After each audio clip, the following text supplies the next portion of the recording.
또 비유를 들어 이르시되 천국은 마치 사람이 자기 밭에 갖다 심은 겨자씨 하나 같으니 이는 모든 씨보다 작은 것이로되 자란 후에는 풀보다 커서 나무가 되매 공중의 새들이 와서 그 가지에 깃들이느니라. 아멘. 제가 하루 중에 먹는 기쁨이 가장 큰 끼니가 뭐냐면 아침입니다. 굉장히 맛있는 걸 먹는 게 아니고요. 아마 저희 밥상 보시면 여러분 이게 뭐가 맛있다 그러나 하실 겁니다. 그냥 현미에다가 곡물 좀 집어넣은 그런 밥 한 주먹, 그리고 계란 후라이 2개. 제가 계란 동자라는 이름이 붙을 정도로 계란을 좋아하거든요. 계란 후라이 2개, 그리고 밑반찬 뭐 멸치나 이런 거 해가지고 먹습니다. 너무 맛있어요. 날마다 똑같이 먹어도 정말 맛있습니다.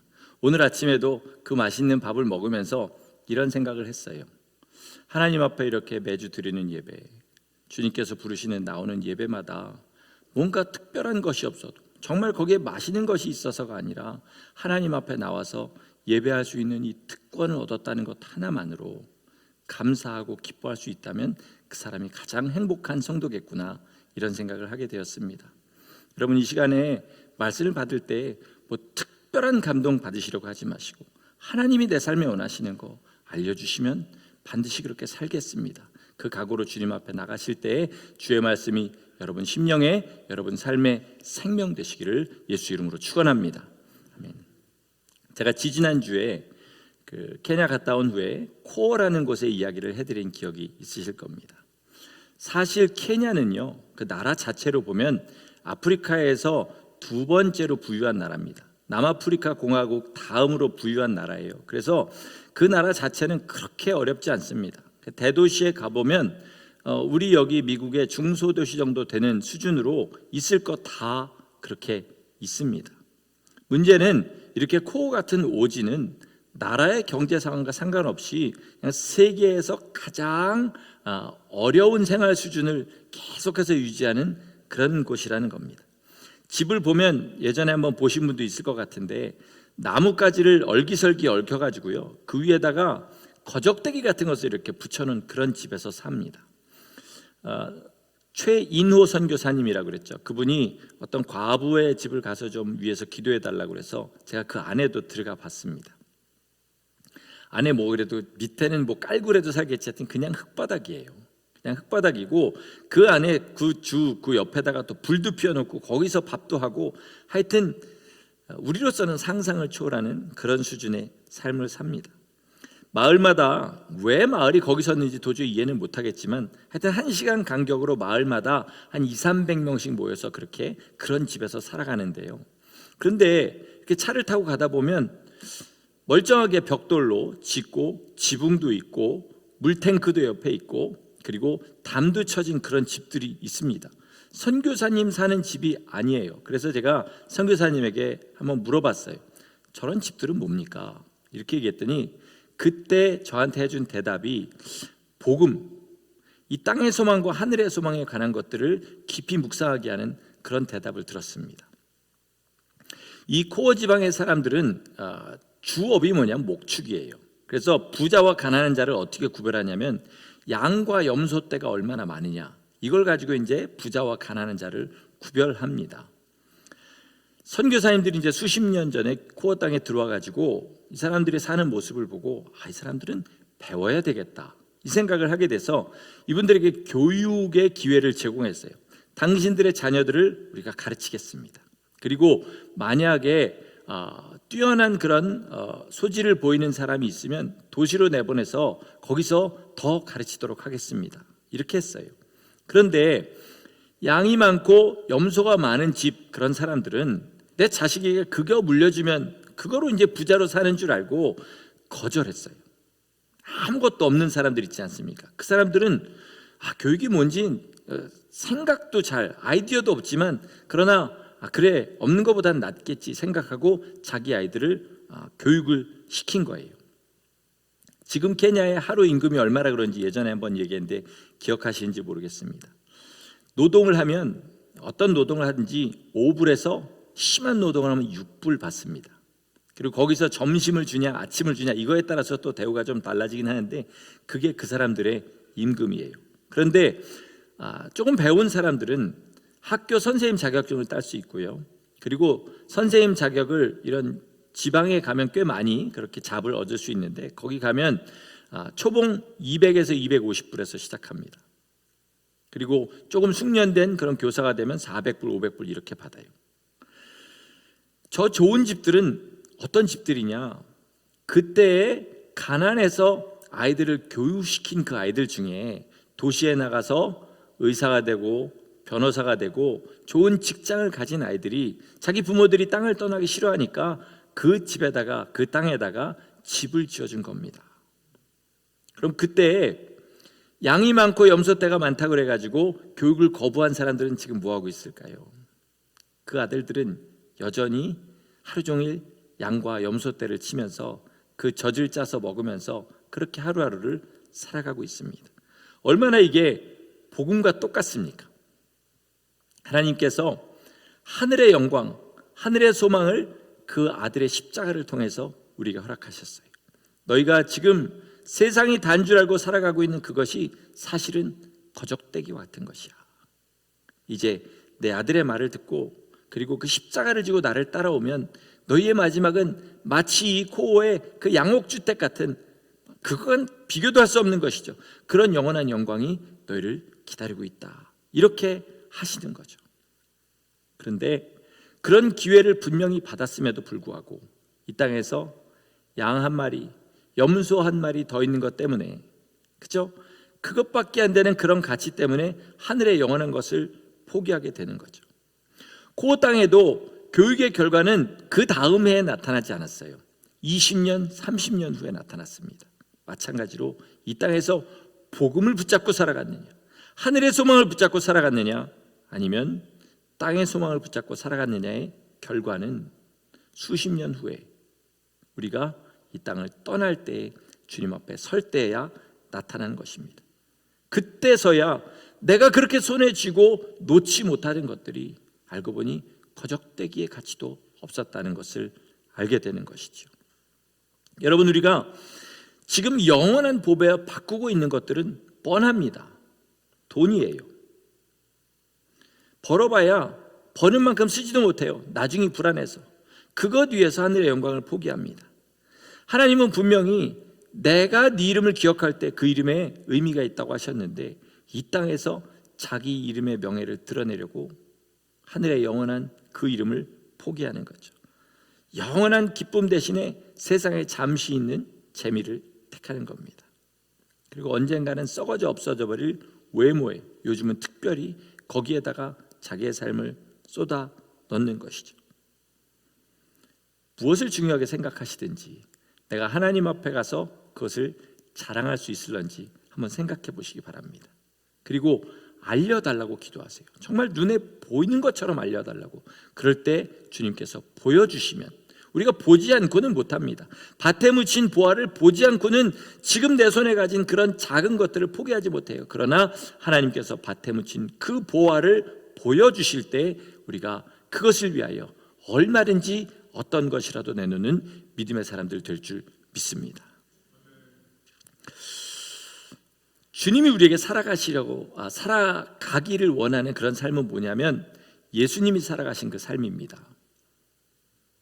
꼭 십자가 지고 고통스럽게 죽어야 된다는 말이 아니고요, 예수님처럼 찢어지게 가난하게 살아야 된다는 말도 아닙니다. 그러나 만약에 예수 그리스도께서 2021년 뉴저지 버겐 카운티 이곳에서 사셨다면 살아가셨을 그 삶을 우리 안에 예수님의 성품을 가지게 되면 우리도 살아가게 된다는 것이죠.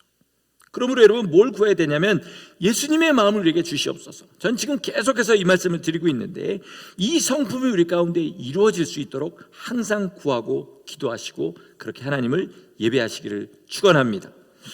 저는 이제부터 모든 설교의 초점을 여기다가 맞추려고 합니다. 그러니까 여러분, 우리는 예수님 닮은 사람이 되어야 됩니다. 이것을 마음에 항상 가지시고 예배에 임하시고 삶을 그렇게 살아가시기를 간절히 부탁드립니다. 오늘 본문은요, 들어보면 무슨 말인지는 알겠는데 정확하게 무슨 말인지는 좀 알기 어려운 그런 비유를 하고 계셔요.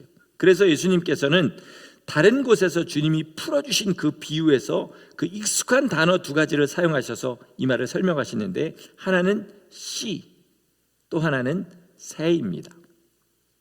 어디에 이게 나오죠? 옥토의 비유에서 나옵니다. 주님이 풀어주셨죠. 씨는 하나님의 말씀이라고 하셨어요. 새는 뭐였죠? 길가에 떨어졌을 때, 사람의 마음이 굳어가지고 하나님의 말씀이 떨어졌는데 그게 발아하지 못할 때, 싹이 트지 못할 때 와서 주워먹는 막이라고 그랬습니다. 씨는 하나님의 말씀, 새는 막이라고 그랬어요. 어떤 성도들은 마귀를 굉장히 우습게 생각합니다. 예수 이름으로 명하노니 마귀는 떠나갈지어다. 그럼 마귀가 떠나간 줄 알아요. 근데 여러분, 마태복음에 보면 마귀는 예수님 앞에 직접 나타났습니다. 그리고 심지어 예수님을 시험했어요. 그는 예수님의 이름에 겁먹지 않아요. 그런데 성경에 보니까 마귀가 떠나가는 일이 딱 한 가지가 있는데, 그것은 뭐냐면 성도들이 목숨 걸고 예수님을 증거할 때 마귀를 이긴다, 이렇게 말씀하고 있습니다. 그러니까 우리가 정말로 예수님의 사람 되지 않으면 절대로 마귀와의 싸움에서 이길 수가 없습니다. 그러니까 마귀를 쉽게 생각하는 것 자체가 마귀가 우리에게 주긴 속임수예요. 그래서 마귀는 자기가 아무것도 할 수 없는 것처럼 우리를 속여놓고, 우리가 마음속에 어떤 감동을 가지고 하나님 뜻대로 살려고 하면 그 결단과 각오를 야금야금 삼켜버립니다. 한번 잘 돌아보세요. 우리 여기 계신 분들은 분명히 살면서 주님 앞에 무슨 결단을 한 적이 있을 겁니다. 여러 번 그러신 적이 있을 거예요. 나 이제 하루에 이만큼 기도해야지, 어디 가서 예수님 증거해야지, 성경 읽어야지, 그리고 사람들을 용서해야지, 여러 가지 결단을 하셨을 거예요. 근데 막상 수십 년을 그렇게 신앙생활 했는데 내 삶이 그때와 지금 변한 것이 얼마나인지 한번 생각해 보시기 바랍니다. 내가 결단한 만큼 변했으면 난 벌써 굉장한 사람 됐어야 되는데 결단한 만큼은 못 변한 거예요. 왜 그렇죠? 결단한 거를 순종했다고 착각하게 만드는 존재가 있습니다. 내가 그걸 한두 번 한 거 가지고 나는 이런 사람으로 변했다고 착각하게 만드는 존재가 있는 거예요. 그게 뭐냐면 마귀인 겁니다. 우리 안에서 자꾸 이런 결단들을 주워 먹어버리는 거죠. 그래서 씨가 떨어진 흔적은 있는데 막상 거기에서 줄기가 나오고 나무가 생기고 열매가 맺은 그런 사람은 많지 않은 것입니다. 자, 그러면 마귀가 어떻게 이런 일을 하는지 우리 한번 좀 생각을 해보기를 원합니다. 마귀는요, 우리가 마귀들이라고 이제 흔히 얘기를 하지만 사실 마귀는 한 존재를 이야기합니다. 그래서 예수님은 마태복음 25장에서 마귀와 그의 사자들, 왜냐하면 마귀는 하나님처럼 동시에 모든 사람을 상대할 수가 없어요. 그래서 조직으로 일합니다. 조직의 쓴맛을 우리에게 계속 보여주려고 해요. 그래서 조직으로 이렇게 일합니다. 사람 앞에 직접 나타나지 않습니다. 하얀 소복을 입고 칼을 빼물고 눈을 희번뜩하게 뜨고 그렇게 우리 앞에 나타나지 않습니다. 마귀는 어떻게 일하냐면 주로 사람을 통해서 일합니다. 자, 여러분 살면서 부부가 되신 분들 많이 느꼈을 거예요. 은혜 받았을 때 나를 가장 은혜를 뺏어가려고 하는 존재가 내 사랑하는 배우자일 때가 참 많습니다. 그래서 은혜 받고 막 성령이 충만해서 예배에서 그렇게 선고하고 집에 운전하고 가다가 옆에서 건드려가지고 확 쏟아놓는 경우가 참 많습니다. 나는 아닌 것처럼 그렇게 얼굴 하지 마시고 한번 돌아보시기 바랍니다. 집에 가면 둘이 그렇게 이기고 집에 들어가면 자식이 또 못 살게 굴고, 직장에 가면 직장의 사람들이 못 살게 들고, 심지어는 가끔 목사가 시험을 들게 할 때도 그렇게 있습니다. 안 그렇습니까? 그러니까 마귀는 항상 사람을 통해서 우리 안에 그런 시험들을 넣어주는 거예요. 그래서 우리의 마음에 미움이 생기게 합니다. 이게 뭐냐면 우리 개인과 가정과 교회에 던지는 마귀의 폭탄과 같은 것이에요. 그렇게 정신을 못 차리고 우리가 미움에 빠져 있을 때 마귀는 뭐라냐? 하나님의 말씀을 잊어버리게 만들어요. 우리 삶에서 다 주워 먹어버립니다. 그래서 여러분, 교회는 외부에서 박해가 오면 더 단단해집니다. 이번 한국에서도 보니까 그 코로나 기간 동안 그 정부의 박해를 받은 교회들 중에 진짜로 끝까지 싸운 교회들은 이때를 통해서 굉장히 단단해졌더라고요. 근데 교회는 주로 언제 무너집니까? 내부의 분열을 인해서 그렇게 무너집니다. 근데 이럴 때 하나님이 찾으시는 사람들이 있어요. 어떤 사람들이냐면 새들이 깃드는 나무와 같은 사람들이에요. 새들이 깃든다는 건요, 마귀가 깃든다는 그런 뜻이 아니에요. 마귀의 영향을 받아서 마귀의 손에 붙잡혀서 나를 어렵게 하고 교회를 시험에 들게 하는 그런 존재들을, 그런 사람들을 기도하고 품어줘서 마귀로부터 해방시키고, 그리고 하나님 앞에 같이 살 수 있도록 그렇게 안아주고 품어주는 그런 사람들을 이야기하는 겁니다. 이런 사람들을 주님이 찾으십니다. 엊그저께 금요일에 설교 들으신 분들은 기억하시겠지만 5분 이상 예수님을 잊지 말아라, 이렇게 유언을 남기신 사모님이 계세요. 윤함의 사모님이라는 분이 계십니다. 그분이 5분 이상 예수님을 잊지 말아라, 그 말씀 다음에 이런 말을 했는데 여러분 한번 잘 들어보시기 바랍니다. 한 5문장쯤 되니까, 상대방이 내 인격을 어떠한 방법으로 무자비하게 짓밟고 천대와 멸시를 하더라도 십자가에 매달리신 예수님만 바라보며 끝까지 참아라. 심판대에서 예수님께서 판가름해 주실 것이다. 그러므로 날마다 참으며 내가 내 자신을 죽여라.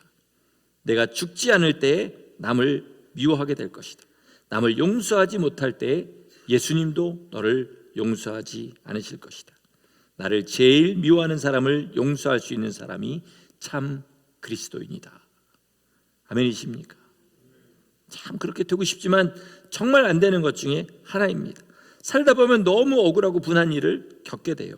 그런데 알고 보면 이런 일들이 믿지 않는 사람들에게는, 믿음대로 살려고 하지 않는 사람들에게는 그저 억울하고 분한 일이지만, 진짜 예수님 뜻대로 살려고 하는 사람들에게는 그것이 바로 예수님의 마음을 내 안에 이해하고 그리고 그 마음을 품게 되는 절호의 기회라는 것을 아셔야 됩니다. 왜 우리말에 그런 표현이 있죠? 속이 썩어 문드러지는 것 같아. 누군가 내 마음을 힘들게 하고 미움이 싹트게 하면 막 속에서 막 싸움이 일어납니다. 그리고 썩어 문드러지는 같은 그런 생각이 들어요. 그런데 예수님이 아마 우리나라 사람들 위해서 그 말을 하신 것 같습니다. 하늘의 미랄이 땅에 떨어져 썩어지면 100배 열매를 맺고, 우리 마음이 썩어가는 것처럼 힘들 때, 미움으로, 억울함으로, 답답함으로 그렇게 힘들 때 그거를 예수님의 마음으로 참아내면 그때 내가 죽는다는 것이고요. 내가 죽을 때 그때 예수님께서 내 안에서 나오신다는 그런 말씀입니다. 여러분, 내가 미운 생각이 들 때 이렇게 생각해 보세요. 예수님이시라면 어떻게 하셨을까?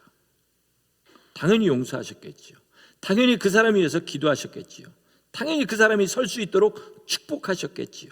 그러니까 우리가 용서하지 못하는 것은 어떤 경우에라도 절대로 예수님의 마음을 품고 사는 것이 아니라는 것입니다. 주님이 어떤 사람을 찾으시나 한번 잘 생각해 봤어요. 성경을 많이 하는 사람 찾지 않으시더라고요. 능력을 행하는 사람 찾지 않으시더라고요. 성경을 많이 알면 안 된다 이런 얘기가 아니에요. 능력을 행하면 안 된다 이런 말도 아닙니다. 다만 주님이 그것보다 먼저 보시는 덕목이 있다라는 거예요. 마태복음 7장에 보니까 능력을 행하고 별의별 일을 다한 사람들한테 나는 너를 모른다, 이 불법을 행하는 자들아, 내게서 떠나가라 하셨어요. 그런데 주님이 찾으신 사람은 어떤 사람이었어요? 내 말을 듣고 행하는 자니, 내 말을 듣고 행하는 자니, 이렇게 말씀하셨어요. 말을 듣고 행한다는 것은요, 주님의 말씀을 듣고 한두 번 한다는 뜻이 아니라 그 삶을 그렇게 바꿔나가는 삶이라는 거예요. 그러니까 그 주님의 말씀이 자기의 인격이 된 사람을 이야기하는 겁니다. 우리 여기 계신 분들, 많은 분들이 성령 세례를 받는 그런 경험을 하셨을 수 있습니다. 그때는 정말 불같이 뜨거웠지요. 예배라는 예배는 다 참석하고요, 교회 봉사라는 봉사는 다 참석하고, 그리고 성도 간에 사랑하고 나가면 전도하고, 그런 시절 다 겪었습니다. 근데 언제 날개가 꺾였지요? 시험이 왔을 때, 사람의 시험이 왔을 때, 누군가가 미워졌을 때, 교회 안에 불편한 사람 생겼을 때 이것들이 꺾어집니다. 근데 여러분, 믿음의 법칙이 있어요. 영적인 법칙이 있습니다. 한 번 불순종한 그 말씀은요, 그 불순종한 것을 주님 앞에 회개하고 다시 마음을 먹고 고칠 것은 고치고 순종할 때까지는 절대로 우리의 마음에서 싹을 틔우지 못한다는 것입니다. 만약에 누구를 미워하지 않습니까? 그럼 그 사람을 용서하고 안아주고 축복하기 전까지는 절대로 주님의 사랑이 우리 안에서 싹을 틔우지 못합니다. 그러나 말씀드린 대로 마음이 썩을 정도로 그렇게 힘들지만 하나님 앞에 기도하고 주님의 마음을 가지고 이겨내고 결국 내가 그 사람을 품어주고 안아주고 사랑하고 축복하게 되면 그때 주의 말씀이 내 안에서 싹을 틔운다는 것입니다. 그럼 싹만 트면 그 다음엔 알아서 줄기가 자라고 열매가 맺느냐? 아니라는 거죠. 그 다음에도 같은 시험들을 계속 같은 마음으로 주님의 마음 가지고 이겨낼 때 줄기가 나오고 나중에 큰 기둥이 세워지고 가지가 나오고 열매가 맺히는 거기까지 가게 되는 겁니다. 그러면 나중에 어떻게 되느냐? 마귀가 주는 시험들 웃으면서, 어떤 사람이 나를 어떻게 건드려도 웃으면서 하나님 앞에 기도하고, 힘들면 주님 앞에 무릎 꿇고 기도해서 새들이 깃들 수 있는 나무까지 자라는 그런 성도가 되는 것입니다. 우리 다 그런 성도를 되실 수 있기를 예수 이름으로 간절히 축원합니다. 이게 그냥 되는 게 절대로 아닙니다. 누군가 마음에 불편할 때, 이때구나, 내가 잘할 수 있는 때구나, 드디어 내 안에 주님의 말씀에 씨가 틔울 수 있는 때구나, 그러면서 이를 악물고 주님 앞에 기도하며 순종하고 그 사람을 축복하는 지경까지 갈 때, 그때 하나씩 하나씩 이 일들이 이루어지는 것입니다. 제가 목회할 때 참 고마운 분들이 있어요. 먼저 어떤 분들이 고맙냐면요, 어려움 당한 분들, 가정의 문제라든지 질병의 문제라든지 이런 문제로 어려움 당한 분들이 있는데, 이제 신방을 가지 않습니까? 그러면 그 성도님들이 이런 말을 해요. 어저께 어떤 성도가 다녀갔습니다. 어제는 2분이나 다녀갔어요.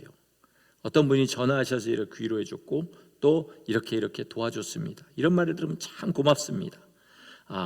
하나님께서 왜 어려운 사람들 찾아가고 갇힌 자들 찾아가고 이런 사람들을 기뻐하시는지 알 것 같았습니다. 그런 분들이 참 고마워요. 근데 또 고마운 분들이 있습니다. 이건 좀 다른 면으로 오늘 설교와 연결해서 고마운 분들이 있는데, 입이 무겁고 선한 분들이 참 고맙습니다. 선한 말들 하시는 분들. 교회가 사람들이 모인 데다 보니까 아무래도 소문이란 게 돕니다. 주로 소문은 좋은 거는 잘 안 돌고요, 나쁜 게 돌아요. 근데 제가 목회자 입장에서, 그냥 한 사람의 개인의 입장에서 보면 이 사람이 그 사람에 대해서 하는 얘기가 다르고 이 사람이 그 사람에 대해서 하는 얘기가 다르고요, 제가 보는 그 사람도 달라요. 뭐가 진짜인지는 모르겠습니다. 다만 소문이 나는 것은 들불처럼 번집니다. 일주일에 한 번 보는 얼굴들이 그렇게 많은데 어떻게 소문들은 그렇게 빨리 퍼지는지요? 그렇지 않습니까?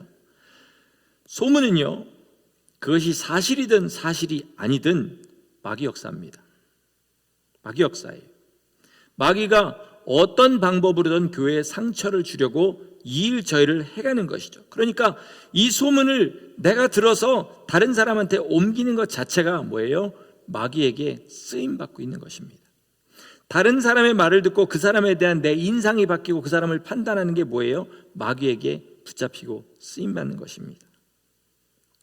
이런 나쁜 소문들은 절대로 남이 들어서 하나님 나라에 이득이 될 일이 전혀 없습니다.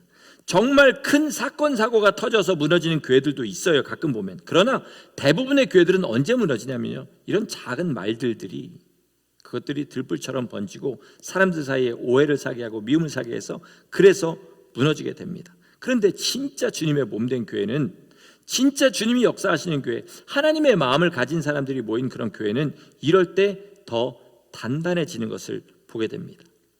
제가 예전에 어떤 목사님 설교에서 들은 이야기인데, 한국 교회인 것을 기억하는데 미국에 있는 교회였는지 아니면 요즘 교회인지 옛날 교회인지 생각이 잘 안 납니다. 근데 내용이 워낙 마음에 와닿는 것이라 지금 잠시 좀 나누려고 합니다.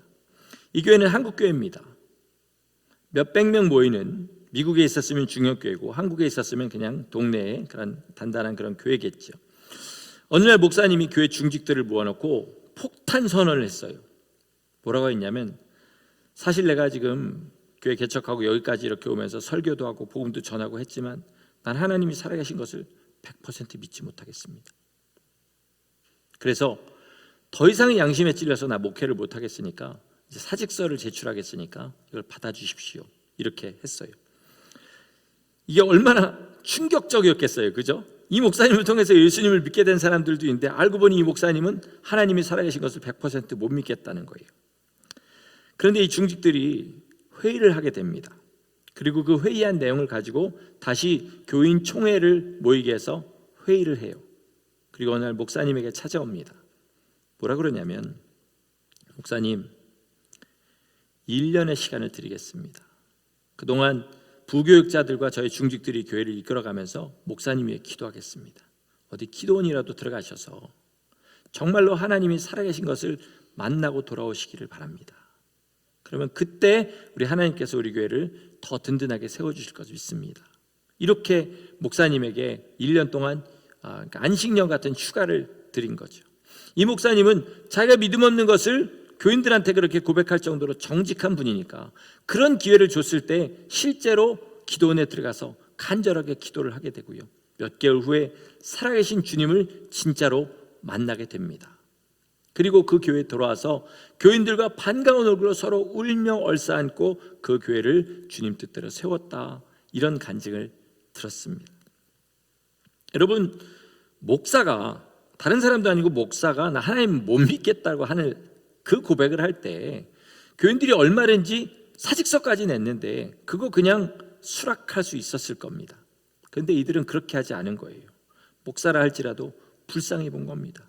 영혼으로 본 거예요. 그리고 그 목사님을 안아주고 같이 예수님 만나서 그 교회가 설 수 있도록 했을 때, 여러분, 하나님께서 그 교회를 통하여 얼마나 영광 받으셨을지 한번 생각해 보시기 바랍니다.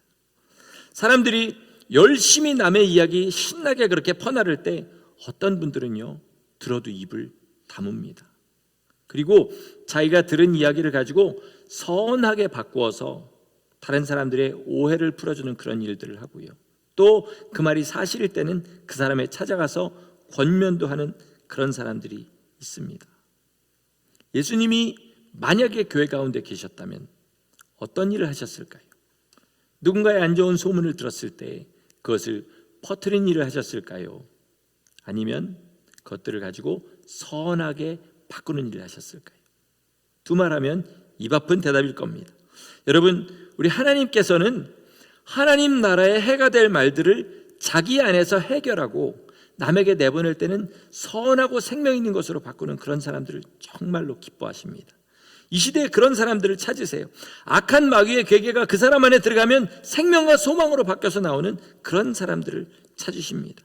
오해가 이해로 바뀌고 다툼이 화해로 바뀌는 그런 성도를 지금도 찾고 계십니다. 이런 사람들이 어떤 성도냐? 새들이 깃드는 나무와 같은 믿음을 가진 그런 성도입니다. 우리 다 이런 성도를 되시기를 간절히 축원합니다. 예수님께서 이 땅에 오실 때요, 마리아와 요셉을 받아주는 여관이 없었습니다. 그래서 우리가 말구유를 가면 참 어감이 좋지요. 교회를 워낙 오래 다녔기 때문에. 사실은 말 여물통이에요. 말이 먹는 그 밥통에 주님이 누이시게 되었어요. 어떤 교회에서 성탄절 연극을 준비했습니다. 바로 이 부분을, 예수님이 나오시는 그 부분을 준비하고 있었어요. 근데 이 교회는 지적 장애를 가진 청년 하나가 다니고 있었어요. 순수하게 예수님을 사랑하는 그 청년은 나도 연극에 좀 참여하게 해주세요. 그렇게 사람들한테 얘기해서 주요 배역을 줄 수는 없으니까 그 예수님한테 방 없어요. 마리아 요셉한테 방 없습니다. 방 없습니다. 방 없습니다 하는 그런 서너 명의 여관 주인 역이 있는데 그 중에 한 사람의 역할을 주었습니다. 그래서 이 사람은 열심히 그거를 준비했어요. 그리고 드디어 성탄절 전야 예배가 되었습니다. 그 연극을 하게 됐는데 이제 앞에 몇 여관에서 그 방 없다고 거절을 당한 요셉과 마리아가 이제 이 지적장애 청년의 그 앞에 서게 된 거예요. 이가 해야 될 대사는 방 없어요 이거였는데 엉엉 울면서 우리 주님이 방이 없어서 마국간에 그 말구에 누이시게 되면 어떡합니까? 그러면서 엉엉 울면서 내 방 드릴 테니까 이리로 들어오세요. 그러면서 막 우는 거예요. 그러니까 사람들이 연극은 원래 예정한 대로 되질 않는 거죠. 그러나 그 지적장애 청년이 그렇게 우는 모습을 보면서 큰 회개를 했다, 이런 이야기를 들었습니다. 말씀을 마치겠습니다. 목회를 하다 보니까 제일 제 마음에 아프고 부담스러운 건 뭐냐면요, 성도 사이에 예전에 있었던 어떤 오해나 어떤 일로 인해서 벽이 생겨버리는 거예요.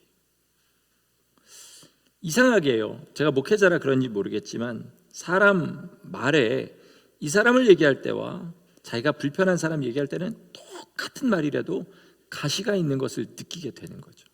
그러면 참 마음이 아프고 불편합니다.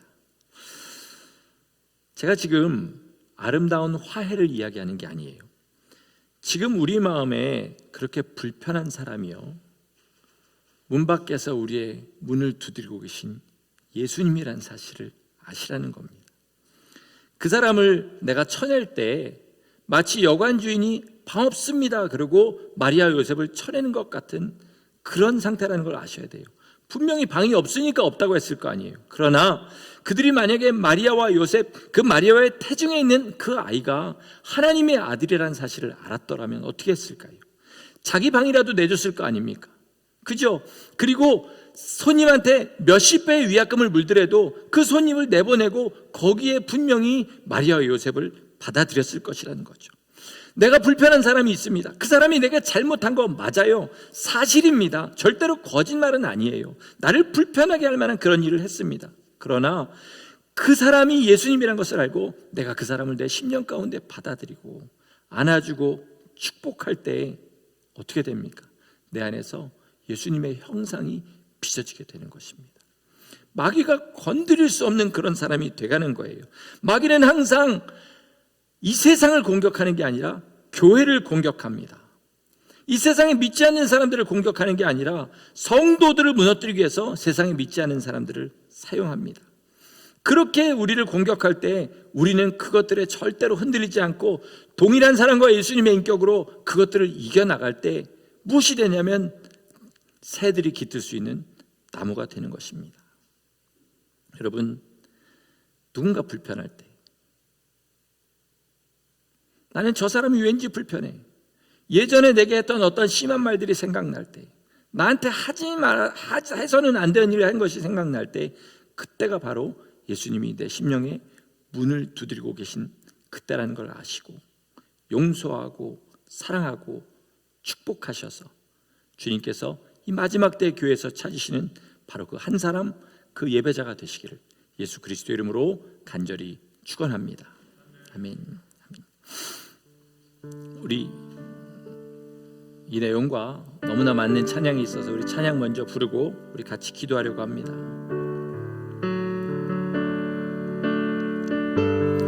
주를 위한 이곳에 예배하는 자들 중에 주가 찾는 이 없어 주님께서 슬퍼하시는, 주께서 찾으시는 그 한 사람, 그 예배자, 내가 그 사람 되길 간절히 주께 예배하니, 우리 찬양 주님 앞에 같이 부르시겠습니다.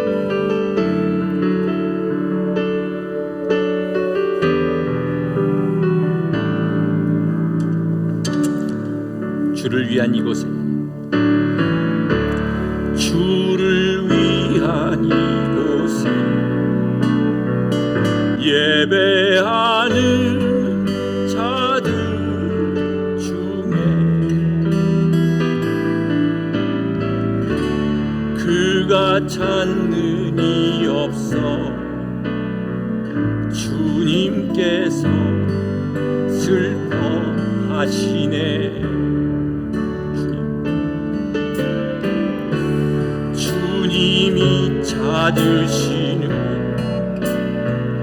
그 한 사람, 그 예배자, 내가 그 사람 되기 원합니다. 내가 그 사람 되기 간절히 주께 예배하네. 주 은혜로 이곳에 서 있네. 주임계에 엎드려 절하네. 그 어느 것도 난 필요 없네. 주님만 경배해. 주 은혜로 이곳에 서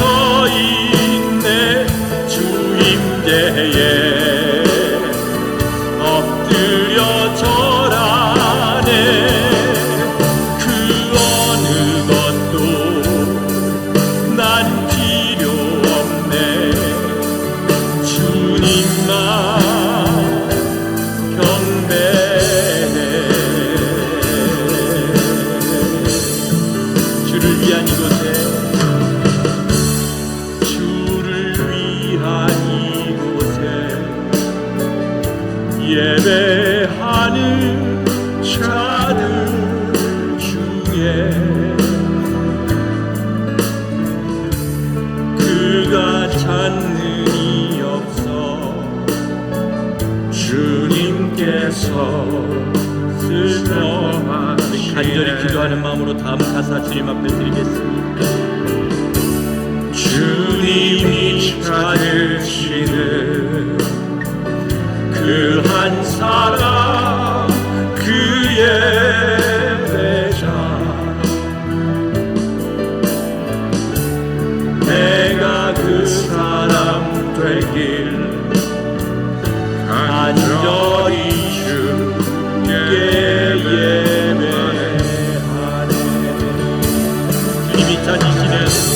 주님이 찾으시는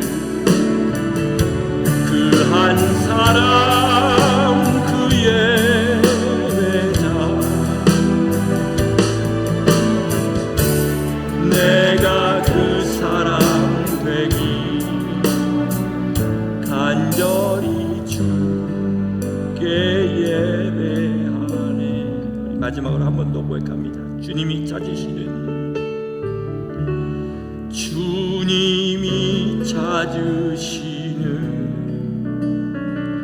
그 한 사람 그의 배자 내가 그 사람 되길 간절히 내가 그 사람 되길 간절히 주께 예배하네. 우리 시간에 우리 주위에 있는 사람들을 한번 마음에 품어보시기 바랍니다. 목회자를 품어보시고 우리 교회의 사역자들을 품어보시고 직분자들을 품어보시고 내 주위에 있는 성도들을 한번 품어보시기 바랍니다. 여러분, 그들이 주님의 마음 가지고 사랑하고 섬기면서 예수님 안에 함께 지어져 가서 이 마지막 때 주님의 사명을 같이 감당할 여러분의 동역자들입니다. 원수라도 사랑하라 하셨는데 이들은 얼마나 더 사랑해야 되겠습니까? 여러분, 이걸 생각하시고 주님, 우리의 마음에 불편한 것들이 있는 사람들 이 시간에 품고 더 사랑할 때 우리가 정말 새가 깃들 수 있는 그런 나무가 될 수 있도록 축복하여 주시옵소서. 이 시간에 정말로 하나님이 마지막 때 교회 가운데서 찾기를 원하시는 그 예수님의 마음 가진 한 사람의 예배자가 내가 되게 하여 주시옵소서. 그런 사람 되기를 소원합니다. 우리 간절히 주의 이름 부르고 주님 앞에 기도하며 나가시겠습니다. 주여, 하나님 아버지, 우리의 심령에 하나님 아버지 그 마음을 가지고 주님 앞에 나갈 수 있도록 주님 역사하여 주시옵소서. 아버지 하나님, 정말로 이 마지막 때 주님이 기뻐하시는 그 예배자 하나님 아버지, 이 마지막 때 쓰러져가는 교회를 혼자라도 끝까지 세워가며 아버지 하나님 앞에 설 수 있는 그 예배자가 될 수 있도록 인도하여 주시옵소서. 하나님, 주님이 찾으시는 그 한 사람, 이 마지막 때 하나님 아버지 무너져가는 주님의 교회를 하나님 기둥처럼 그렇게 세워가는 주님의 사람들 될 수 있도록 우리를 붙잡아 주시옵소서. 주님, 참으로 쓰러져가는 교회일수록 안타깝게 주님이 찾으시는 그 한 사람이 있는 줄 알고 있사오니 아버지 하나님 그 마음 가지고 주님 섬기는 우리가 될 수 있도록 인도하여 주시옵소서. 주님 나라의 하나님 아버지 기둥될 수 있도록 인도하여 주시옵소서. 아버지 하나님, 주께서 왕성하게 하나님 우리 가운데 역사하시고 예수님의 마음 가지고 서로 사랑하며 섬기며 주님의 거룩한 뜻을 가지고 주님 앞에 나가는 귀한 복된 주님의 종들 될 수 있도록 주님 역사하여 주시옵소서. 아버지 하나님, 우리의 삶을 그렇게 주님 앞에 드리고 하나님 누군가 우리의 마음에 참으로 불편함을 주고 어렵게 할 때 그때 주님께서 우리 심령 가운데 들어오게 하시며 살아계신 하나님을 나타내는 아버지 하나님 주님의 거룩한 성도를 다 되게 하여 주시옵소서. 하나님이여, 주님만 경배하며 그것이 우리의 삶의 예배가 되어서 아버지 하나님 앞에 선하게 드려지는 주님의 복된 성도를 다 되게 하여 주시옵소서. 아버지 하나님, 주님이 인도하시고 역사하시는 거룩한 성도를 될 수 있도록 주님 인도하여 주시옵소서. 아버지 하나님 끝까지 우리를 그렇게 인도하시고 하나님의 살아계심을 나타내실 줄 믿습니다. 주님 역사하여 주시옵소서.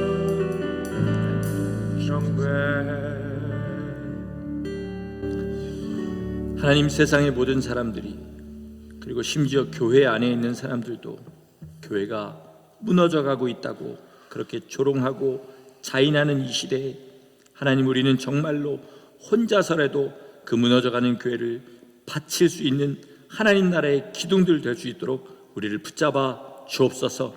하나님, 주님이 찾으시는 그 사람이 없기 때문에 우리 혼자 짊어져야 되는 짐이 무겁고 어려울 수도 있겠사오나, 그럴수록 주님이 더 연단하시고 예수 그리스도의 영상을 빚어서 하늘에 크신 축복 준다는 것을 믿어 의심치 않게 하시고, 내가 바로 그 한 사람 될 수 있는 거룩한 은혜를 허락하여 주시옵소서. 사람을 통해서 마귀가 우리를 시험하려고 할 때 그 뒤에서 더 큰 축복을 가지고 우리를 향해 웃으시고 격려하시는 주님을 바라볼 수 있게 하심으로 말미암아 얼마든지 그 짐질 수 있는 주님의 참으로 새들이 깃드는 그런 나무와 같은 사람들 되기를 간절히 주님 앞에 기도합니다. 우리를 그 사람 삼아 주시옵소서. 아멘. 오늘 하나님 아버지, 참으로 내 삶을 주님 앞에 드리는 표로 그렇게 드린 예물을 받아주시고, 우리가 예수님의 거룩한 형상을 입도록 우리 안에서 일을 시작하신 주님, 끝까지 우리를 놓지 마시고 우리를 주님의 형상 빚어 주시옵소서. 아멘.